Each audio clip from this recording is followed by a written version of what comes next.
Hello guys, welcome to the build video of my first ever 1/16 scale armour kit.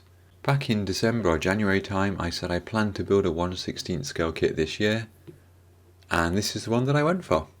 This is the M10 Achilles British tank destroyer from Andy's hobby headquarters.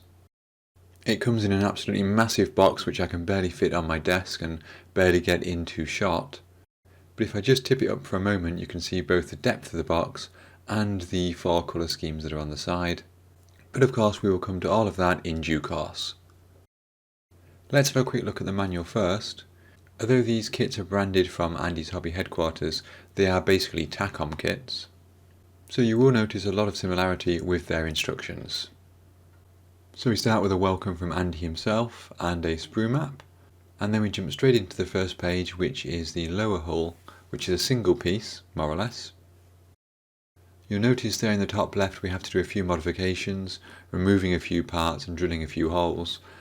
That's because Andy released the American M10 kit at the same time, and of course there are a couple of variations between the two. This is going to be a multi-part video series, so in this video I'm going to start on this section here, the lower hull. We'll have a look at some of the running gear, and if I've got time and the video is not too long, we'll start to build up some of the ammunition racks on the sides there, the sponsons. So let's have a look at some of the plastic, and we can see here this is the upper hull, single piece more or less. And you can see the size of that compared to my hand, it's absolutely massive. In this same bag we have the lower hull as well.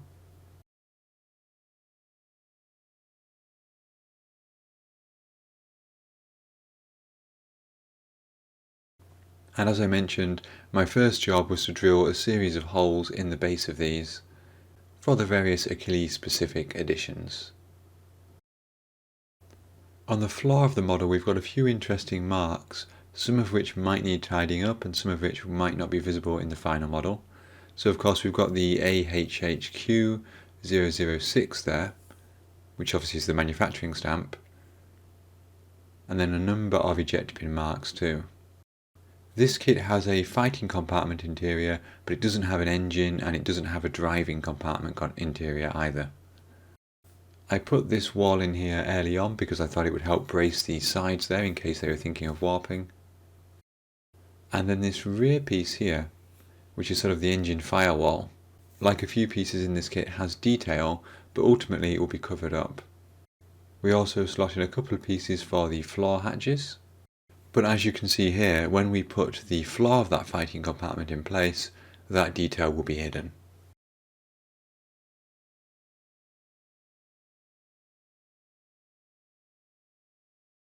We have a nicely detailed floor escape hatch here, detailed on both sides, which just pushes up from the outside and slots into place.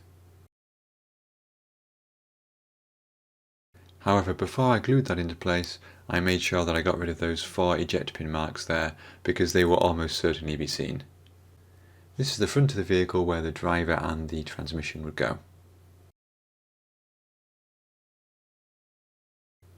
You can see here on the underside how we have to remove these extra bolt heads, because if we don't, these underfloor panels don't fit correctly into place. They were fairly easy to scrape off with a sharp blade and then just sanded smooth. As you might expect, our rear drive sprockets have a good amount of detail, and I can really see these bolt heads and so on taking to weathering and pin washers and so on really well. They also have a really big attachment point for the rear armour plate here, which is very useful when you're building them together because you can put all 3 pieces in at the same time and use those sprockets to clamp things into place.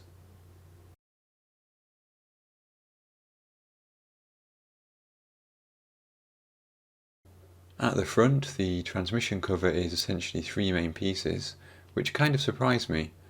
I imagined that with a 1/16 scale kit it would have a lot more fiddly detail to go on, but it was a pleasant surprise to see that things could be built up quite quickly. You can just about make out there, as I put on the towing hooks, that we've got the manufacturer's stamp there embossed into that texture on the surface, and in fact that we've got that texture on the surface.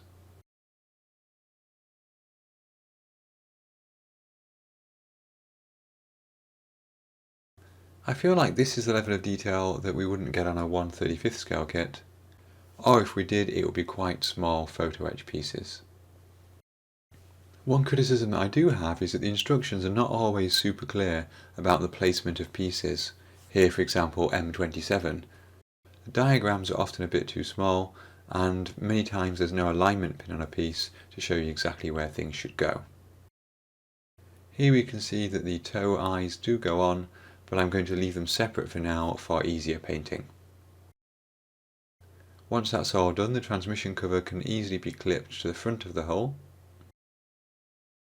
And I just made sure to clamp it in place while the Tamiya glue dried. Next up I move to the running gear. You can see on this sprue here we have part number 3 and part number 4, although strangely they don't run in columns, so it's a bit hard to tell the difference between them. And in fact the only difference between these two parts is the extra set of bolt heads on the part number 4 compared to the part number 3. These wheel faces are surrounded by a rubber outside, so I decided to leave them as they are for now and paint them olive drab ultimately before committing them to the model. That just seems a lot easier to me than painting everything afterwards. We then have the return rollers, which are composed of two main parts. Again, they're quite difficult to tell apart, but one has a notch and one has a tab, and they just click into place together. We then have a hubcap,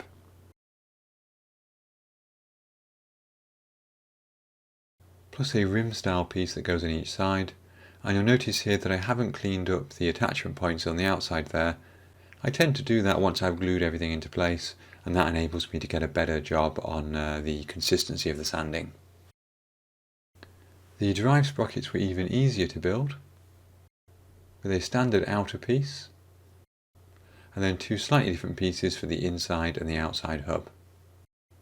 That's how they fit together, and of course on that inside piece there I do need to clip away those excess pieces, that excess attachment point.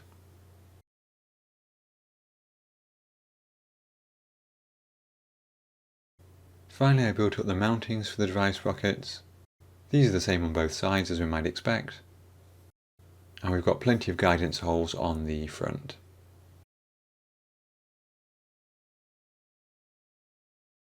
Now that was it really for the running gear for now. I couldn't build up much else because I was waiting for the paint to dry on those wheel faces that I showed you earlier.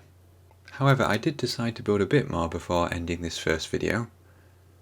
And at this point I'm kind of jumping around the instructions a bit, but I'm trying to build up sub-assemblies and see how they fit together and see also how painting might work. So I moved to the ammunition racks in the sponsons. There were a couple of ejector pin marks I sanded away, and then these rack pieces go in like so. They're not quite identical, there's two different types of pieces there. And ultimately we will have some end pieces on like this. We get three different types of shell in the kit.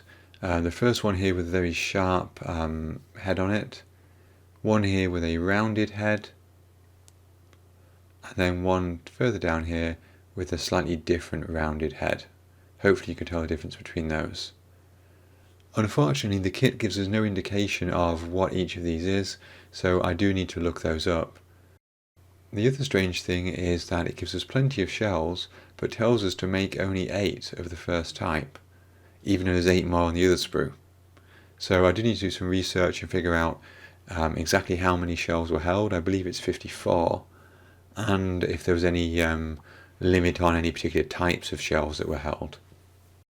I also think I spotted a mistake in the instructions here, because when we're building up the side racks here, you can see we've got part A indicated here, and it's got that flat piece away from the centre, it's towards the edge of the vehicle.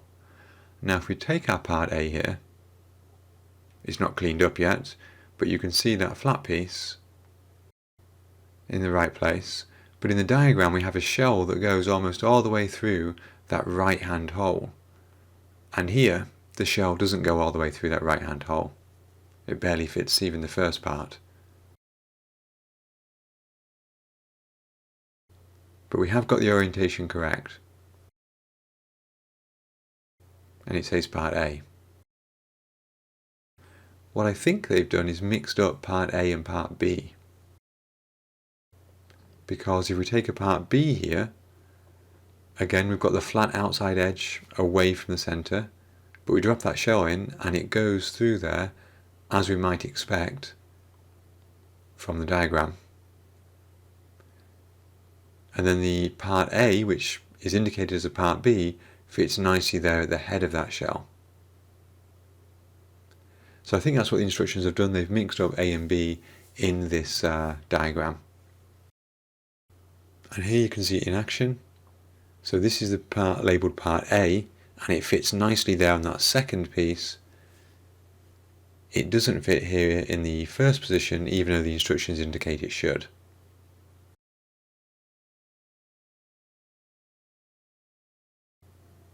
Of course, there is the option that I got these lower pieces in the wrong place, but I really don't believe that's the case, because we can lay the shells in here as the instructions indicate that we should be able to. Now, because I want to paint the shells separately, I haven't built up those ammunition racks fully yet, because when you do, the end plates and the middle plate stop you sliding the shells into place. Here we can see the racks attaching to the side of the hull, and we've got a number of good tabs there, including one inverse tab at the front there, and then we'll have this firewall at the rear, which will also keep everything in place.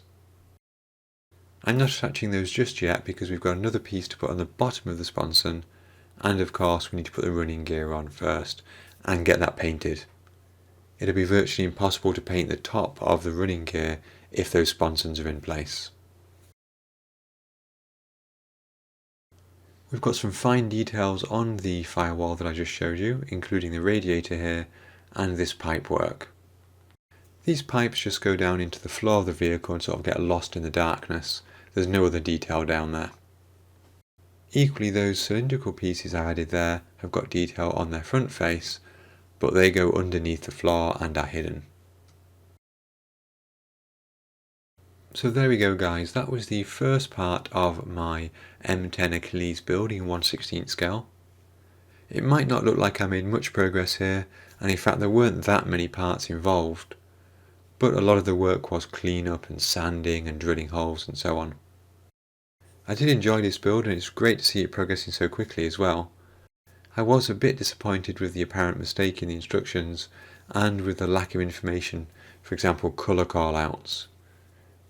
That applies both to the shells but also to the interior in general. I've seen mixed information about whether the interior is white or green. I need to do a bit more research on that before I get to the painting stage, but I think essentially anything that's visible from the air is going to be green.